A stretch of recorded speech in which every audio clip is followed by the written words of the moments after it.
Right. And also when there wasn't really the consciousness where we are, supporting each other or, wanting to raise awareness. Right. It was more of this time of like fighting for your place and figuring it out, being thrown into the wolf den and like, it kind of being, as we know now, like stripped of most of your money and, not really having any support or safety. Yeah.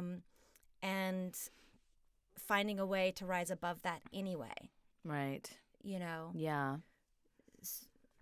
So it's interesting, and I'm glad that you brought up that this play came out before pole dancing was like this huge thing, because we were just talking earlier about what's happening with pole dancing being in this new light via celebrities, via movies, music videos, glamorizing pole dancing, but leaving out the conversation about the people who were pole dancing before pole dancers. Yes.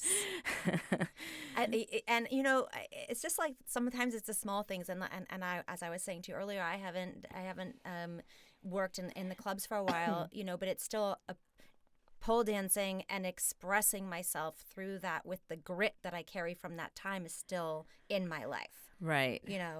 And I think that... So you still feel connected to it. Absolutely. Even though you're not necessarily doing it anymore. Yeah. 100%. Yeah. 100%. I mean, it's just one of those things. It's like, it's just a part of the blood that pumps through me. Right. It just is. You know, and that's and not to mention that not just Naked in Alaska, but I've written 5 other pieces, and they talk about my time as an exotic dancer, as an escort. They talk about this, and so it is in my work. It's in the way that I move. It's in the way that I work with women. But yeah, it was. It was the time before. Yeah. So what are your thoughts? I'd really like to have a conversation with you about what's happening currently, like pole dancing being in the movie Hustlers, pole dancing being at the Super Bowl, pole dancing being in countless music videos. I mean, Usher and Bruno Mars and Tyga and Kali. I'm so bad with what the kids are listening to. I'm really sorry. Bad. I'm going to stop trying to list rappers' names.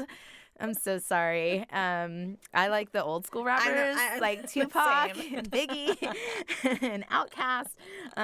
Okay, but yeah, what are your thoughts on what's currently taking place? Yes, I know. I think... I remember that even before this, those people, there was a pole dance. What you would say, like I would say a pole dance star. So yeah, okay. And she was on a talk show. Okay. And this is years ago, so her opinions may have changed, hopefully. And she on the talk show said, "I am not a stripper. I am a pole dancer." And she made this huge distinction between what a stripper is and what a pole dancer is, and that she is definitely not that one.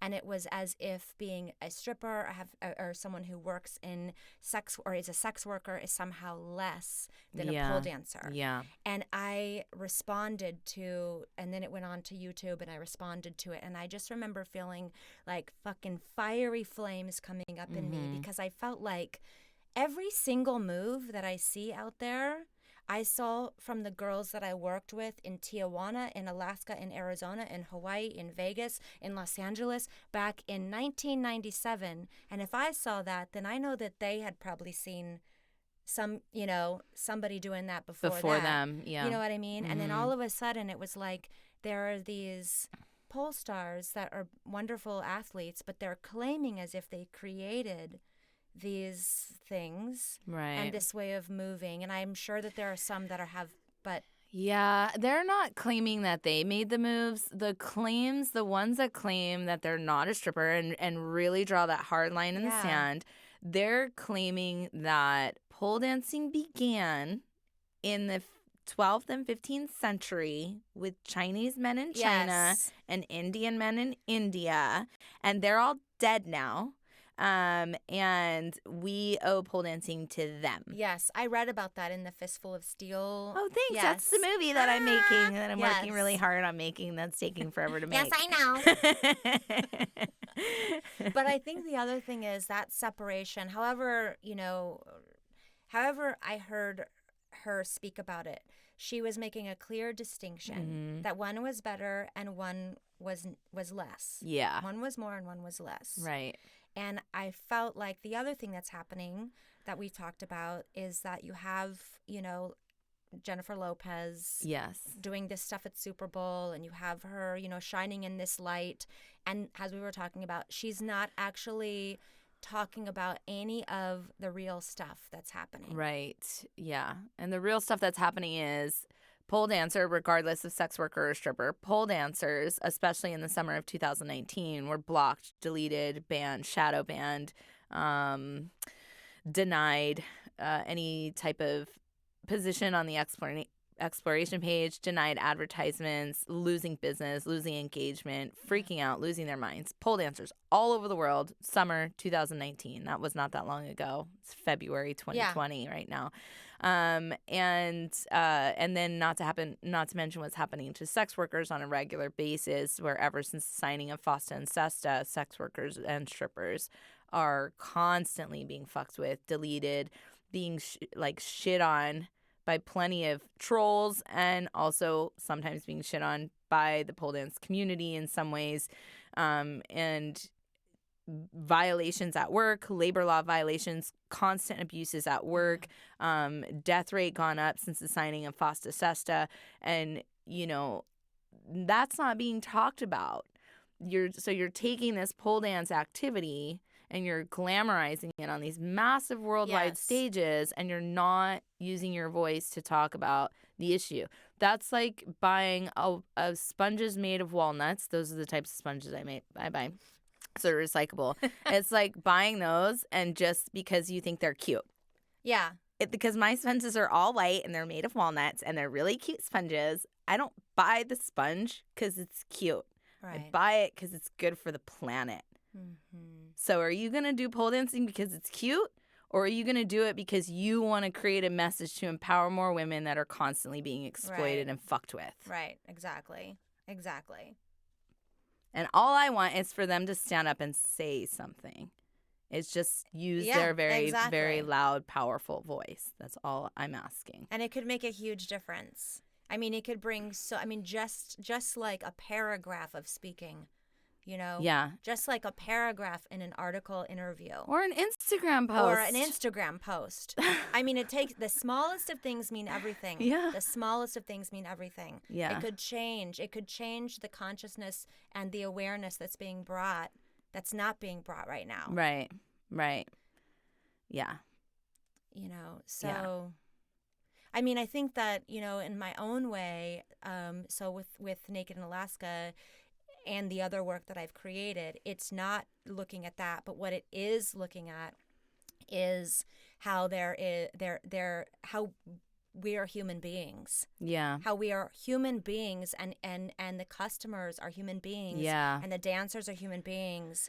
And you know what? Bad shit happens, and bad shit happens everywhere. Yeah, in every profession, in every industry. And so what I look at in the work is it happens to have taken place inside of these walls. Yeah.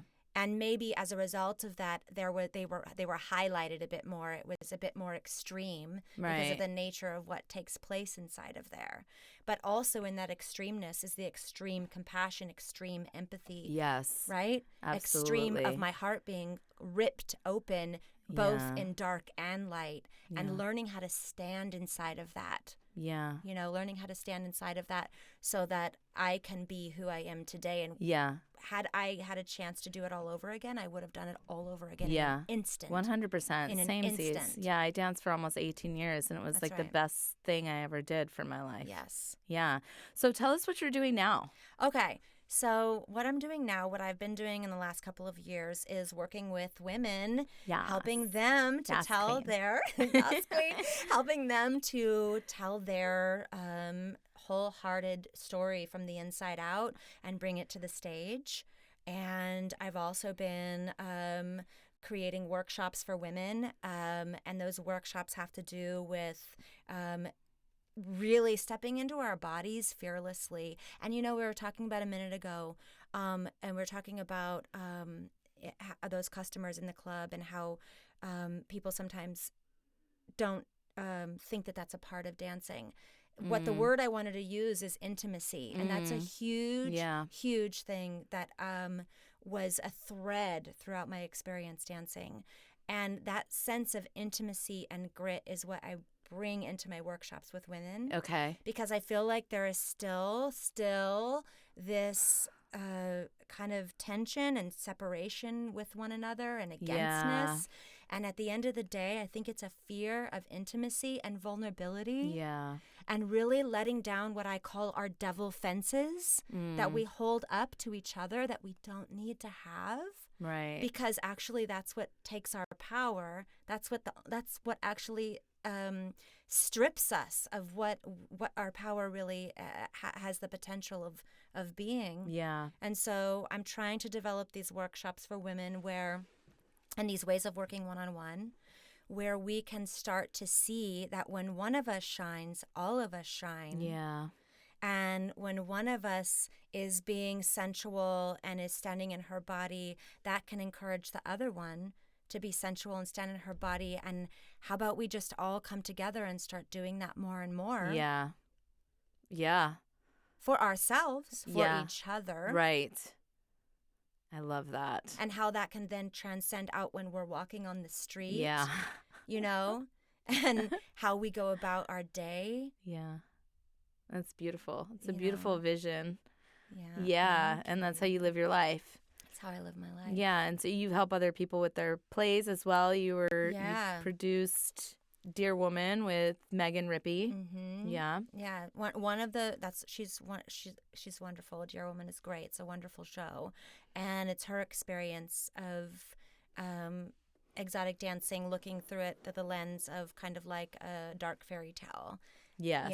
And so I work with women who have a theatrical piece or a story that they want to bring to the stage. Yeah. And I co-develop those pieces with them, and I help them get fully into their bodies and understand how to do transitions and character work and vocal projection and bringing basically what I call the beast forward inside of themselves. Yeah. To wake up everybody in the room with their story. Yeah. And connect it in universally. So it's something that transcends. Yeah. And that's something. Yeah, it's really important. So working on one-woman shows, doing workshops for women, and continuing to create my own work. Yeah. Sound busy. I know. Who isn't? Hello. I know. I know so many busy people. It's crazy. That's amazing. Thank you so much for sharing all of that with us and for sharing like your vulnerable pieces. And if there's no way anyone can really watch your play right now. Am I right? I mean, I can send a link. I can send a Vimeo link.